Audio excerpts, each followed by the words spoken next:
So hello friends, आज की video में मैं आपको बताने वाली हूँ आपके बायोलॉजी का जो थर्ड चैप्टर है रिप्रोडक्टिव हेल्थ, उसका ये लेक्चर नंबर 1 है।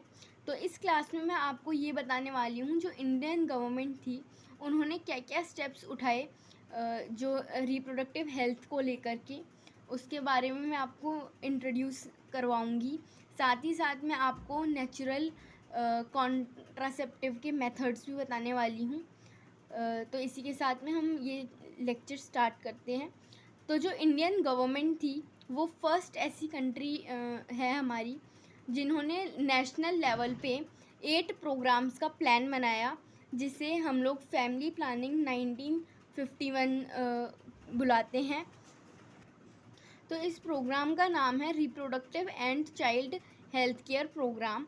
इसको इंट्रोड्यूस कराया गया, जिसमें हमें एक तो चाइल्ड केयर के बारे में बताया जाता है, साथ ही साथ रिप्रोडक्टिव हेल्थ को लेकर के जो जो प्रॉब्लम्स होती हैं या जो जो डिजीज़ हैं, एसटीडीज़ हैं, उन सब को लेकर के इस टॉपिक पे बात होती है।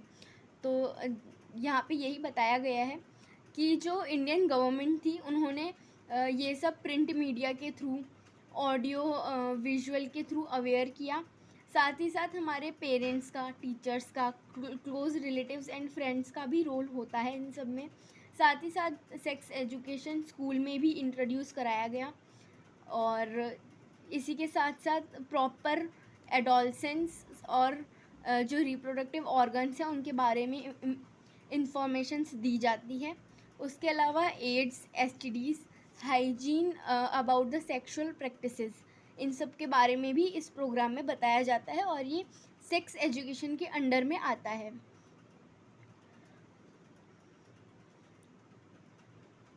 तो यही लिखा गया है कि educating people about birth control options, care of pregnant mother, postnatal care of mother and child, importance of breastfeeding, equal opportunities for male and female child.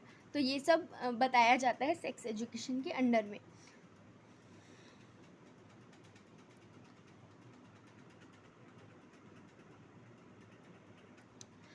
फिर आता है हमारा अमीनोसेंटेसिस। अब ये तब किया जाता है, एक तो सबसे पहले ये होता कैसे है, तो जो एम्ब्रियो सैक होता है उसके अंदर होता है एमनियोटिक फ्लूइड होता है, और उस फ्लूइड के अंदर जो फीटस होता है, तो फीटस के कुछ कंपोनेंट्स आप बोल सकते हो, वो उस जो फ्लूइड होता है उसके अंदर भी होते हैं। तो वो फ्लूइड को लिया जाता है इंजेक्शन के थ्रू। उसके बाद में उसको टेस्ट करके हम लोग जेनेटिक डिसऑर्डर्स के बारे में पता लगा सकते हैं कि वो बच्चे को है या नहीं है। तो जेनेटिक डिसऑर्डर्स जो हैं वो कौन कौन से इस केस में पता चलेंगी, एक तो डाउन सिंड्रोम पता चलेगा, और हेमिनोफीलिया, और सिकल सेल एनीमिया पता चलेगा। ये सब डिसऑर्डर्स होते हैं, ये हम आगे जो नेक्स्ट चैप्टर है प्रिंसिपल ऑफ इनहेरिटेंस उसमें पढ़ेंगे डिटेल में। फिर इसका ये फ़ायदा तो था कि हमें जेनेटिक डिसऑर्डर्स के बारे में पता तो चल रहा था, पर सेक्स डिटर्मिनेशन भी हो रहा था, इसीलिए इसको बैन किया गया सेक्स डिटर्मिनेशन को, ताकि जो फीमेल फीटस थी उन्हें हम लोग अबॉर्ट ना करा पाएँ। तो इसीलिए सेक्स डिटर्मिनेशन को बैन किया गया। पर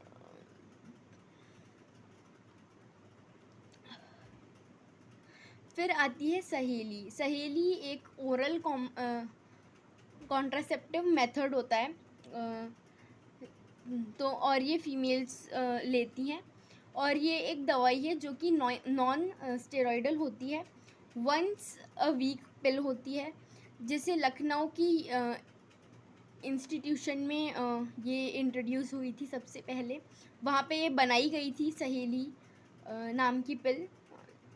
और इसके बेनिफिट्स क्या क्या हैं, एक तो ये है कि इसका कोई साइड इफ़ेक्ट है नहीं, साथ ही साथ में ये मेडिकली असिस्ट डिलीवरीज करवा देती है, और डिक्रीज़ करती है इन्फेंट की मोर्टेलिटी रेट को, और साथ ही साथ में क्योर ऑफ एसटीडीज़ भी है ये। तो ये बहुत ही ज़्यादा हेल्पफुल दवाई है।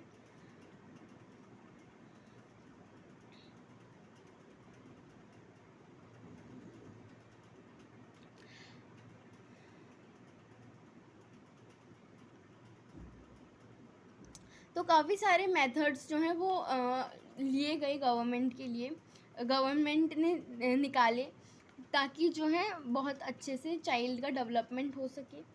और पहले जो थी बहुत ज़्यादा पॉपुलेशन थी, उसको कंट्रोल करने के लिए गवर्नमेंट ने बहुत सारी चीज़ें निकाली, जैसे कि हम दो हमारे दो, मतलब आप के दो बच्चे हों, ऐसा एक वो भी निकाला। साथ ही साथ में बहुत सारी चीज़ें दी गई, और कॉन्ट्रासेप्टिव मेथड्स भी बताए गए, जो कि एक तो होने चाहिए यूज़र फ्रेंडली, इजीली अवेलेबल होने चाहिए, रिवर्सेबल होने चाहिए, इफ़ेक्टिव होने चाहिए, और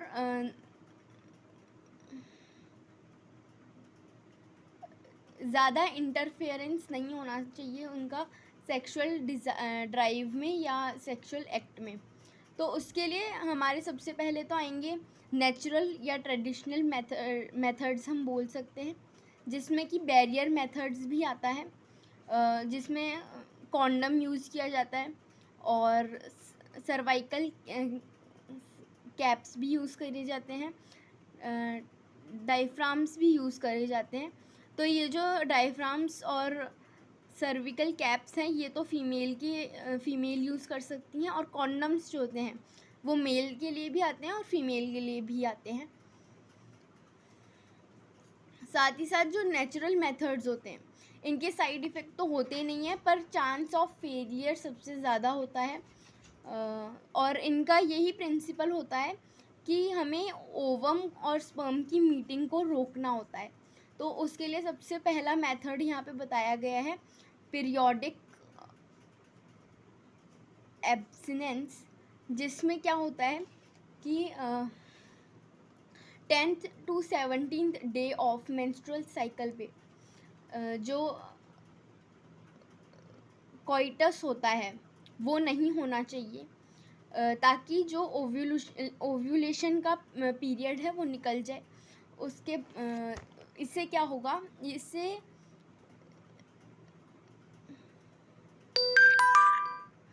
उसके बाद में आता है विड्रॉल मेथड, जिसे हम कोइटस इंटरप्शन भी बोलते हैं, जिसमें जो मेल होता है वो विड्रॉल कर लेता है पीनस को विजाइना में इजेक्शन होने से पहले पहले।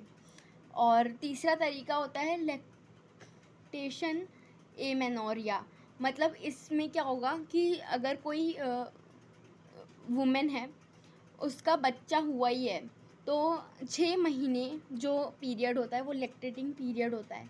तो उस टाइम पे जो है वो मेंस्ट्रुएशन तो होता ही नहीं है, तो उस टाइम पे भी जो बच्चा होगा वो मतलब ओवम जो है वो स्पर्म से नहीं मिलेगा। तो एब्सेंस ऑफ मेंस्ट्रुएशन होता है, और क्योंकि एब्सेंस है मेंस्ट्रुअल साइकिल का, तो इस वजह से ओव्यूलेशन होगा ही नहीं। तो और ये इफ़ेक्टिव सिर्फ 6 मंथ्स तक ही रहता है। उसके बाद में बैरियर मेथड्स भी नेचुरल मेथड्स के अंडर आते हैं, जिसमें हम लोग स्पर्म और ओवम को फिज़िकली मीटिंग से रोक देते हैं। तो इसमें सबसे पहले, जैसे कि मैंने बताया था पहले भी, कि कॉन्डम आते हैं, जो कि थिन रबर के बने होते हैं, और कवर करते हैं पीनस को इन मेल्स में, और विजाइना या सर्विक्स को कवर करते हैं फीमेल्स में। और जो कॉन्डम्स होते हैं वो डिस्पोजेबल होते हैं।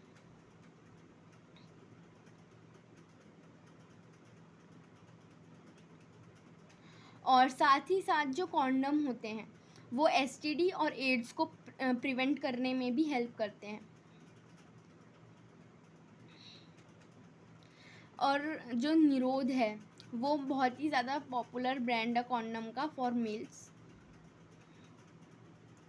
फिर आते हैं डायफ्राम्स, सर्वाइकल कैप्स और वॉलेट्स। ये सब भी रबर के बने होते हैं और ये फीमेल रिप्रोडक्टिव ट्रैक्ट में इंसर्ट किए जाते हैं, कवर करते हैं सर्विक्स को, रिवर्सेबल है, साथ ही साथ में जो स्पर्म की एंट्री है ये वो ब्लॉक कर देते हैं। और इनके साथ साथ में जो है ये स्पर्माइडल जेलीज फॉर्म्स भी यूज़ करे जाते हैं, जिससे इनका इफ़ेक्ट जो है वो बढ़ जाए।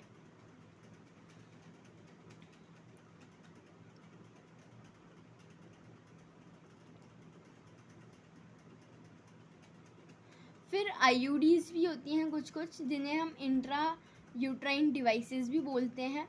ये डॉक्टर्स या फिर एक्सपर्ट नर्सेस के थ्रू यूट्रस में इंसर्ट किया जाता है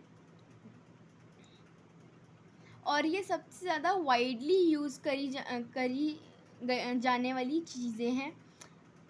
जैसे कि एक तो होती है नॉन मेडिकेटेड आईयूडीज, जिन्हें जो कि आएंगी, जो कि लिपल्स लूप भी बोला जाता है इन्हें। साथ ही साथ में कॉपर टी भी होता है। इसका डायग्राम जैसे कि ये है, ये कॉपर टी का डायग्राम है।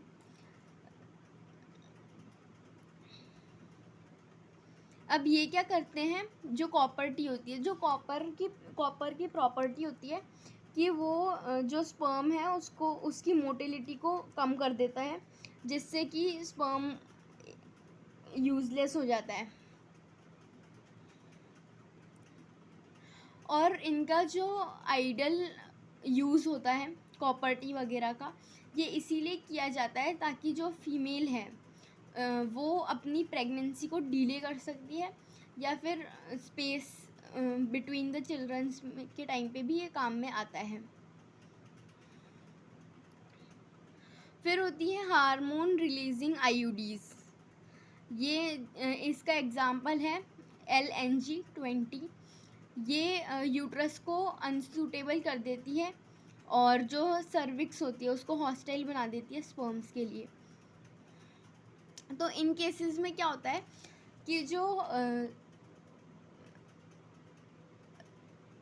यूट्रस होता है वो म्यूकस को इतना थिक बना देता है कि सर्विक्स जो है वो ब्लॉक हो जाता है उस म्यूकस के थ्रू, जिससे जो स्पर्म है वो अंदर एंटर ही नहीं कर पाते हैं। साथ ही साथ में ओरल कॉन्ट्रासेप्टिव्स के भी मेथड होते हैं, जो कि या तो सिर्फ प्रोजेस्टोन्स के बने होते हैं या फिर प्रोजेस्टेरोन और एस्ट्रोजन के दोनों के कॉम्बिनेशन से बने हुए होते हैं। तो इन पिल्स को हम लोग डेली लेते हैं 21 डेज़ के लिए, एक्सेप्ट 7 डेज़ जो कि मेंस्ट्रुअल पीरियड होता है, उस टाइम पे ये नहीं लेते। तो ये क्या करती हैं, ये इनहेबिट कर देती है ओव्यूलेशन को और इम्प्लांटेशन को। साथ ही साथ में ये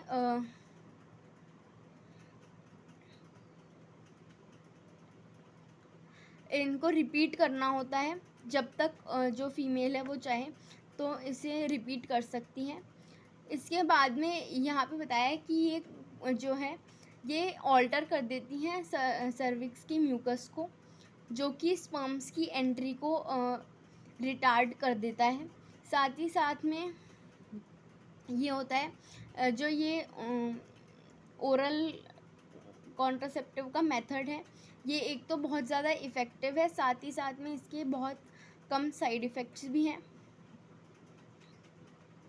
उसके बाद में आता है इंजेक्शंस या फिर इम्प्लांट्स।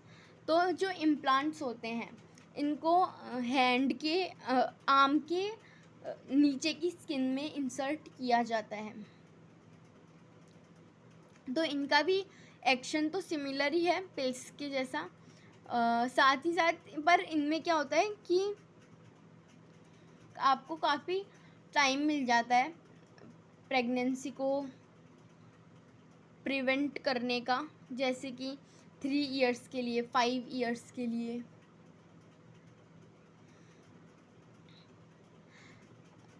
हम लोग प्रिवेंट कर सकते हैं। और साथ में, वैसे तो इसमें लिखा नहीं है पर मैं आप लोगों को बता देती हूँ कि एक मॉर्निंग आफ्टर पिल भी होती है, जिसे हम लोग इमरजेंसी कॉन्ट्रासेप्टिव मेथड्स में यूज़ करते हैं। इन केस अगर किसी का रेप हो जाता है या किसी ने कैजुअली अनप्रोटेक्टेड इंटरकोर्स किया होता है, तो उस टाइम पे मॉर्निंग आफ्टर पिल लिया जाता है, जिसे हमें 72 आवर्स के विद इन लेना होता है। उसके बाद में आते हैं सर्जिकल मेथड्स या स्टेरिलाइजेशन, जिसको मैं बोलूँ। अब ये जनरली उन लोगों को सजेस्ट किया जाता है जिनकी फैमिली कंप्लीट हो चुकी होती है। और अब इसके क्या है, ये रिवर्सेबल नहीं होता, लेकिन बहुत ही ज़्यादा मुश्किल होता है, क्योंकि इसमें क्या होता है, जैसे मेल्स हैं उनको, उनकी जो ये सर्जरी होगी उसे वेसेक्टॉमी कहेंगे, जिसमें क्या होगा, एक small part of vast difference को काट दिया जाएगा और टाई कर दिया जाएगा वहीं पे। और जो फीमेल्स में होंगी उसे ट्यूबेक्टॉमी कहेंगे।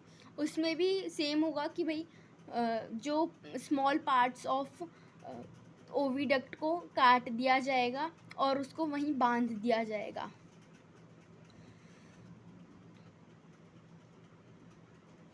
अब कॉन्ट्रासेप्टिव मेथड्स जो हैं वो ज़रूरी नहीं है कि आप रेगुलर ही लें अपनी रिप्रोडक्टिव हेल्थ को मेंटेन करने के लिए, क्योंकि इसके इल इफ़ेक्ट्स भी होते हैं, जैसे कि nausea, abdomen pain, breakthrough bleeding, irregular menstrual cycle, even breast cancer के भी चांसेस होते हैं।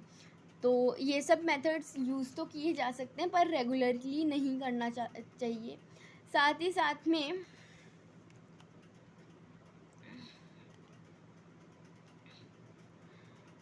साथ में यहाँ पे मेडिकल टर्मिनेशन ऑफ प्रेगनेंसी बताया गया है, जिसे हम अबॉर्शन भी कहते हैं। तो अबॉर्शन इस केस में किया जाता है जब या तो जो फीटस है उसमें कोई इशू है कि भाई अगर वो उसका बर्थ हो जाता है तो और वो लाइफ टाइम के लिए उसे कोई डिजीज़ हो गई मान लो, तो इस केस में प्रेगनेंसी को अबॉर्ट करने का सजेशन किया जाता है। साथ ही साथ, या फिर अगर जो मदर है उसकी डेथ के चांसेस हैं during the delivery of time, तो उस टाइम पे भी जो डॉक्टर्स हैं वो मना कर देते हैं और अबॉर्शन हो जाता है। अब पहले तो ये लीगलाइज नहीं था, गवर्नमेंट ने लीगलाइज इसको किया 1971 में। और जैसा कि मैंने बताया, इसको करवाने के लिए या तो कोई हार्मफुल प्रेगनेंसी हो तब होती है, या फिर बच्चे की और मदर की जब जान खतरे में हो तब की जाती है।